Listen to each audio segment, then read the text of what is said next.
ان شاء الله. نقول لكم انزلوا ها.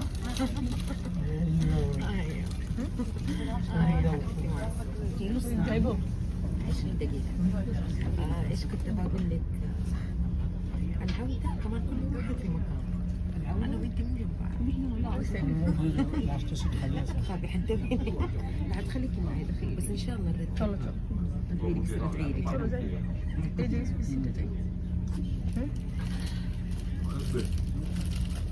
انا الورد حقي اخليه في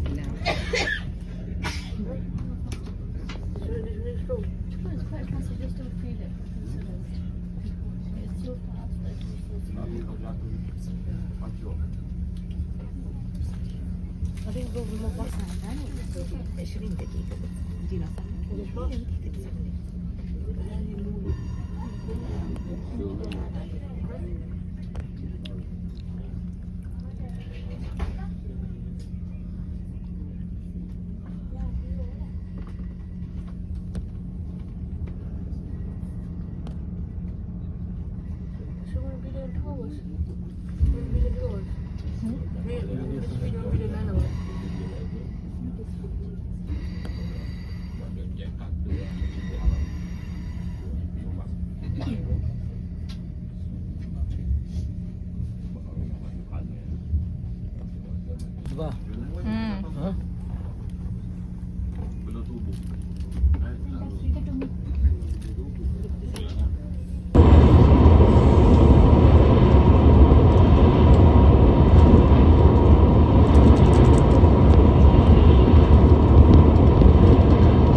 luggage and your personal belongings before leaving the train, and mind the gap between the train and the platforms. If you are continuing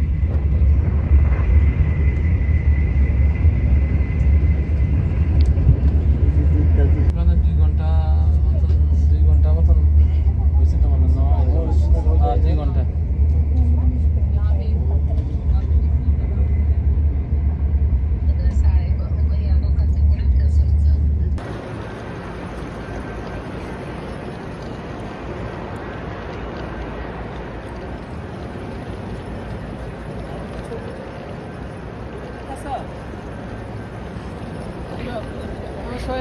আমার সহ একটা ভিডিও করার পুরো মানুষের সাথে আগে আমাকে আগে আলাদাভাবে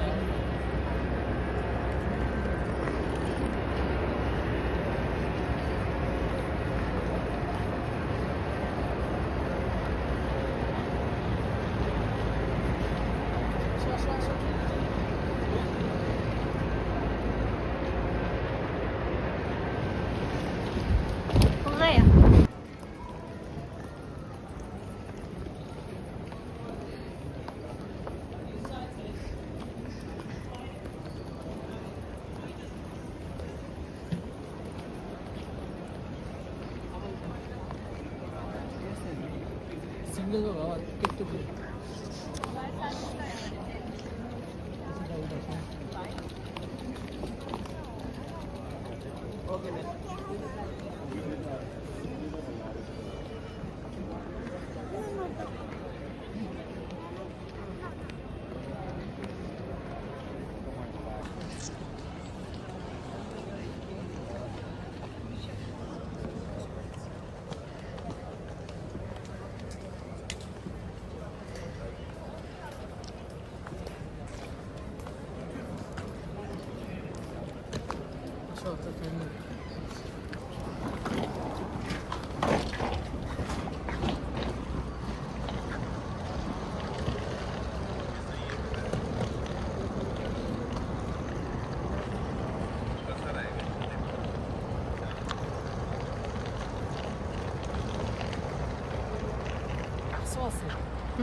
লেখা আছে ডিপ্রেচার তারপরে অ্যারাইভেল ভিতরে তো এই জন্য কইছি ল্যান্ড হ্যাঁ হ্যাঁ একদম এয়ারপোর্টের মতনই সুন্দর আছে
بس يوم واحد جمعة صلي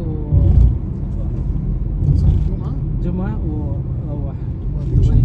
دبي ايوه تروح المطار. لا مش مطار البس لا في باص برضه جاي بري ايه بري صح؟ بكره ان شاء الله في ذا زيارة في باقي في شيء على التصوير خلاص تفضل 05 05 10 10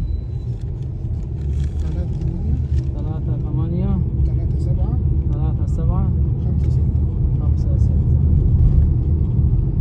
هذا رقم في خط سعودي ولا ما؟ في خلاص محمد جمال. محمد جمال. محمد جمال.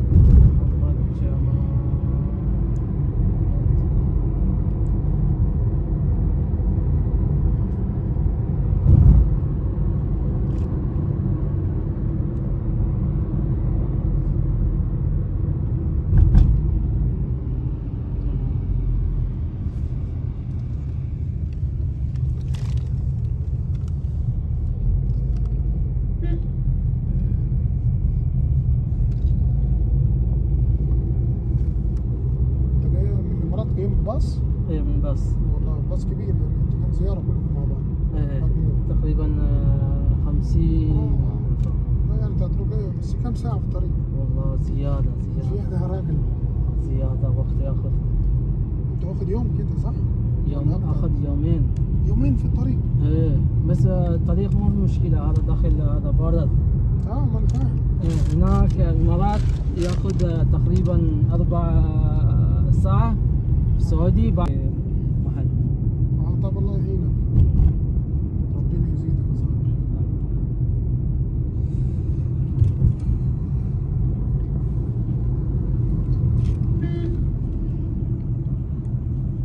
لكن انت الله يعينك على مشوار في الرقعة.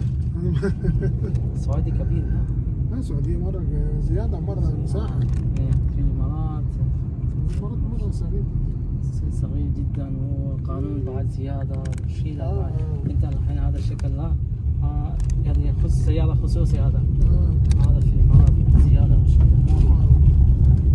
يعني أول مرة مخالفة 500 5000 5000 ايه 5000 اوكي ثاني مرة تقريبا 30000 ثالث مرة 50 60000 ليه خذوا السيارة ما يبغى سيارة. عندي انا اعرف واحد شخص هناك اوكي هو عنده كان خصوصي ما شاء الله فلوس زيادة اوكي دولار يعني نفرات يجي من هذا امريكي من نفرات يجي من بريطان هذا شغله هو من عنده فندق يجلس 9000 ثاني مرة ما اعرف كم وبعد فلوس زيادة لا هو اشترى سيارة كبير يعني برادو اشترى سيارة كبير عشان فلوس زيادة يريد هو سيارة بعد زين بعدين آخر مرة هو يمسك يمكن والله الله ما أعرف أنا مش مؤكد يعني يمكن 50 أو 60 ما أعرف وبعدين بيع سيارة من عنده يمكن أدفع فلوس عشان أعطى مخالفة بعدين خلاص.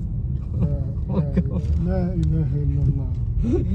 لا إله إلا الله. زيادة صعب قبل كان ما في مشكلة الحين زيادة صعب في الإمارات. الحين هنا يعني كويس. هنا أنا هنا 500 إذا يمسك. ما هي 300 ريال. أنا أسوي ما ركب يدفع لك 300 ريال. صح. بس الحمد لله فين وفين يعني بس هنا في كويس هو معلوم. هو ايش معلوم كلام ان هذا تاكسي اخضر انت هذا تاكسي اخضر انت لو انا واقف هو يقول لك مثلا من هناك 50 ريال. هو يقول لك معلوم هذا تاكسي اخضر. يقول لك 50 ريال غالي مره. طب هذا حج ما في حاجه بنغالي باكستاني هندي مصري هذا كله ده غلبان ما فيها خليجي ممكن يشيل يدفع. يقول لك انا على طول هذا في ناس تشيل 20 25 30 هو يشيل لك يقول لك 50 يعني انت هذا تاكسي وقف انت مثلا الكلام كله انت هناك مكانك اول يقول لك 60 ريال 70 ريال. لا انا ياخذ شو اسمه هذا طياره سريعه من هناك هذا ستيشن يوقف من هناك جاي هنا كم الصلاة في مسجد كمان.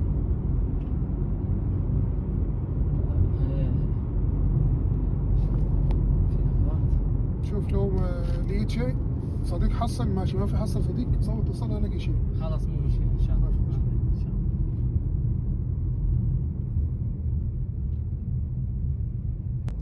وقفت ليش؟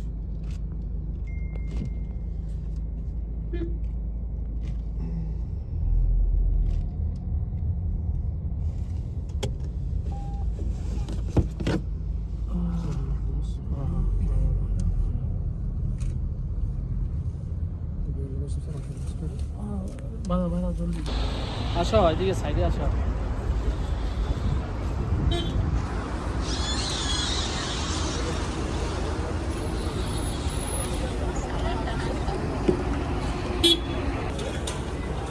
हाँ ये भी सही बात है कि उससे गाइड ने उससे मांगा है लेकिन उसने बोला पता नहीं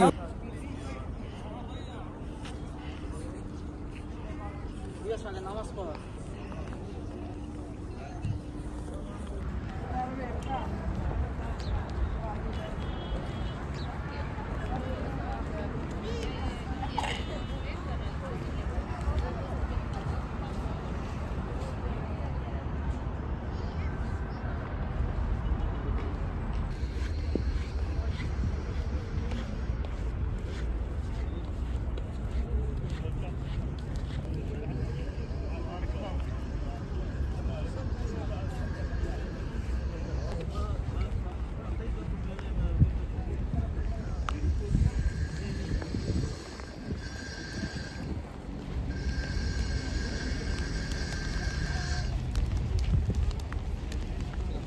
रास्ता मस्जिद कुबा की तरफ आता है। ये ट्रैक बने हुए पैदल हाजियों के लिए, तो आपने लाजमी यहाँ पे पैदल भी नमाज पढ़ने के लिए आना है, ठीक है ना। तो रास्ता भी इंशाल्लाह मैं आपको फिर बता दूंगा। और उसके बाद ऐसा बन देखिए नबी पाक सल्लल्लाहु अलैहि वसल्लम जब भी किसी सवारी पर सवार होते तो सबसे पहले सफर की दुआ याद फरमाते। आप सबसे गुजारिश है कि मेरे साथ मिलकर सफर की दुआ पढ़ लीजिए ताकि हमारा सफर नबी पाक सल्लल्लाहु अलैहि वसल्लम की सुन्नत के मुताबिक हो। सब मेरे साथ मिलकर सफर की दुआ पढ़ लीजिए। औज़ु बिल्लाहि मिनश शैतानिर रजीम, बिस्मिल्लाहिर रहमानिर रहीम, सुब्हानल्लाज़ी सखर लना हाज़ा वमा कुन्ना लहु मुकरिनीन व इन्ना इला रब्बिना लामुनकलिबून। भाई साहब सबसे पहले आप सबको अस्सलाम वालेकुम। भाई साहब देखिए अल्लाह पाक की ज़ात का हम पर बहुत बड़ा करम है जिसने आप हज़रात को हज और उम्रे की सहादत नसीब फरमाई। ये अल्लाह पाक की ज़ात का हम पर बहुत बड़ा करम है। हजूर नबी करीम सल्लल्लाहु अलैहि वसल्लम का फरमान है कि जो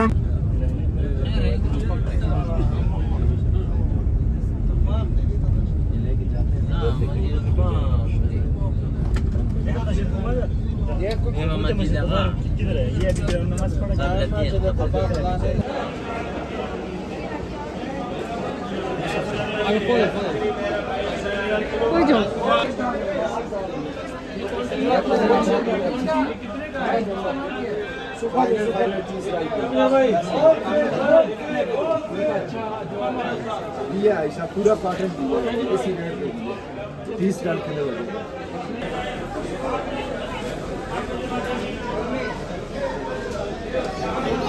होलसेल 3 किलो 50 3 किलो 50 3 किलो 50 का 3 किलो 50 का 3 किलो 50 का 3 किलो 50 का ये 3 किलो 50 का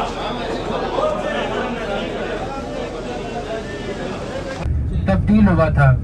बस में अक्सर अजीब ये सोचते यहाँ पे मस्जिद घूमी होगी लेकिन इस बार ऐसी वैसी कोई भी बात नहीं है।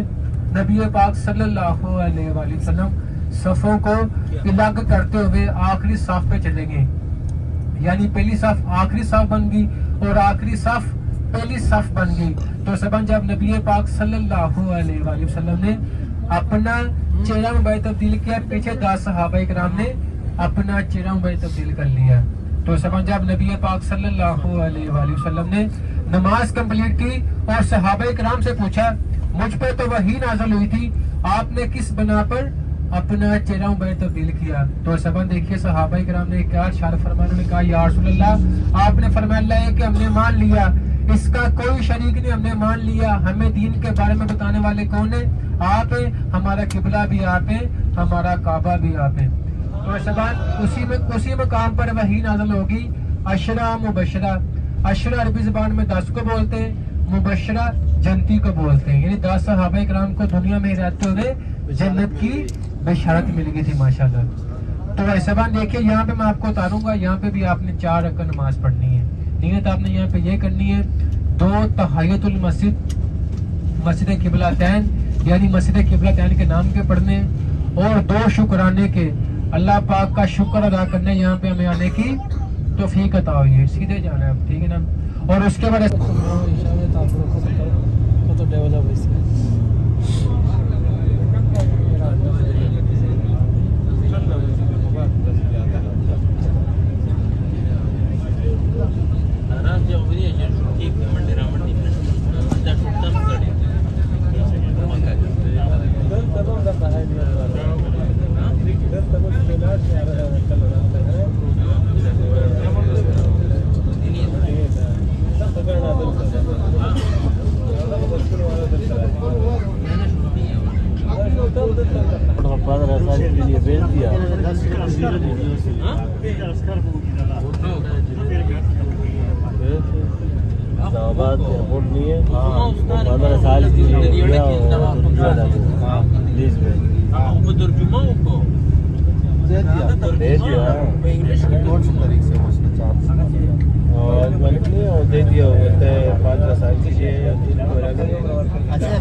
क्या करेगा अभी बियाया जहाज बियाया के जहाज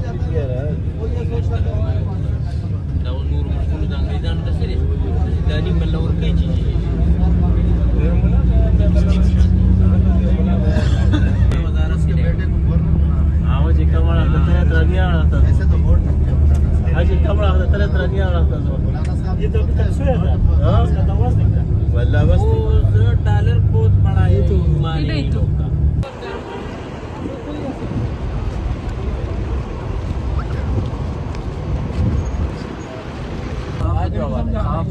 आप समझाएंगे, ये आधे घंटे का लेक्चर है, ये समझिए, मैं आपको बताएगा।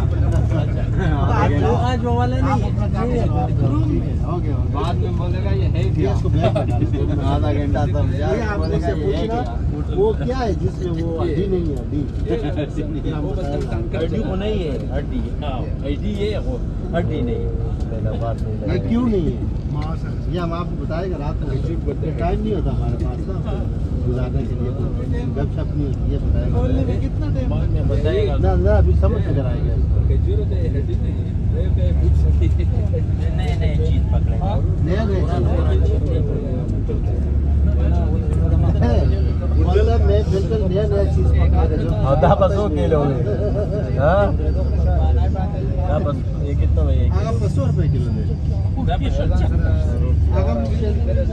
बिंदु रुपए किलो की अजमा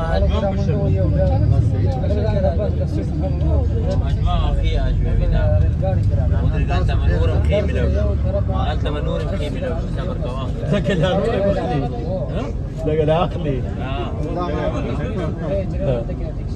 يا بدري كده هو قالوا ده ما درس पर तो वो प्रतीक है ना भी नहीं होगा।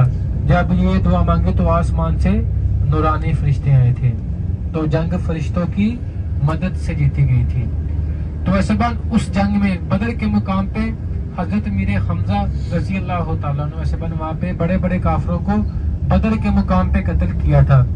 ऐसबान एक उतबा नामी कुफार था, उसको ऐसबान बदर के मुकाम पे कत्ल किया था। तो उसकी बहन ने कसम खाई हुई थी, तब तक मैं चैन से नहीं बैठूंगी जब तक हजरत मेरे हमजा रजी अल्लाह तआला को नौजुबिल्लाह शहीद कर दूंगी। तो ऐसबान वो हिंदा नामी औरत थी, ऐसबान ये अबू सुफियान की बीवी थी, ये बाद में मुसलमान हो गई थी। तो ऐसबान इसके पास एक वैश्य गुलाम था, इसने अपने वैश्य गुलाम को बोला अगर तू हजरत मेरे हमजा रजी अल्लाह तआला को शहीद कर देगा, मैं तुझे अच्छे नाम से नवाजूंगी और अपनी गुलामी से आजाद कर दूंगी। तो सबन जो हिंदा नामी औरत थी, इसने इस्लाम की दूसरी जंग ओहद के मुकाम पे रखी।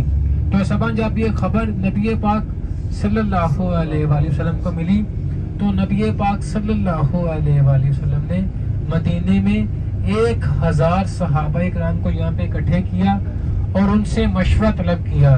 और ऐसा देखिए 1000 सहाबा इकराम में से 300 मुनाफिक थे। आपको पता है मुनाफिक किसको बोलते, जो अंदर से कुछ हो और बाहर से कुछ हो। जो सबन 300 मुनाफिक थे ना, ये नबी पाक सल्लल्लाहु अलैहि वसल्लम को ये कह रहे थे ये जंग मदीने में लड़ते हैं, लेकिन सबन देखिए नबी पाक सल्लल्लाहु अलैहि वसल्लम अकले कुल थे, उन्हें ये इल्म था ये जंग मदीने में लड़ेंगे, बच्चों को औरतों को नुकसान होगा, तो सबन ये जंग नबी पाक सल्लल्लाहु अलैहि वसल्लम ने ओहद के मकाम पे रख दी।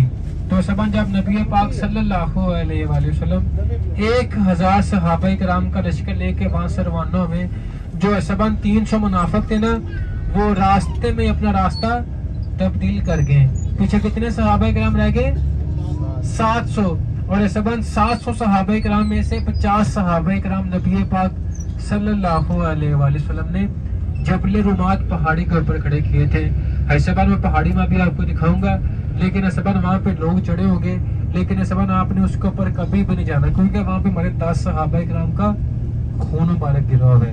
क्योंकि सबन उस पहाड़ी के मुतालिक मैं भी आपको गाइड कर देता हूँ। ऐसे बार उस पहाड़ी के ऊपर नबी पाक सल्लल्लाहु अलैहि वसल्लम ने जंग के दौरान 50 सहाबा किराम को उसके ऊपर उस पहाड़ी के ऊपर खड़े किया था। फरमाया हम जंग हारे या जीते, हम जंग हारे या जीते, आपने कभी भी उस पहाड़ी से नीचे नहीं उतरना, चाहे चील कवे हमारी बोटियां ही क्यों न नोच लें। तो सबन जब सहाबा ने देखा हम जंग को जीत चुके हैं, तो 40 सहाबा करम नीचे उतरे माले गनीमत इकट्ठा करने के लिए। तब माले गनीमत इकट्ठा करना सुन्नत थी, तो 10 सहाबा करम हमारे उस पहाड़ी के ऊपर ही थे। हजरत खालिद बिन वलीद रजी अल्लाह तआला अन्हु तब मुसलमान नहीं थे, वो कुफार के लीडर थे। उन्होंने दोबारा से उसी पहाड़ी के पीछे से हमला किया, उसी पहाड़ी के ऊपर बड़े 10 सहाबा किराम को शहीद किया और नीचे पूरे 40 सहाबा किराम को शहीद किया। ऐसे बात देखिए वहां पे लोग चढ़े होते हैं, जैसे मैं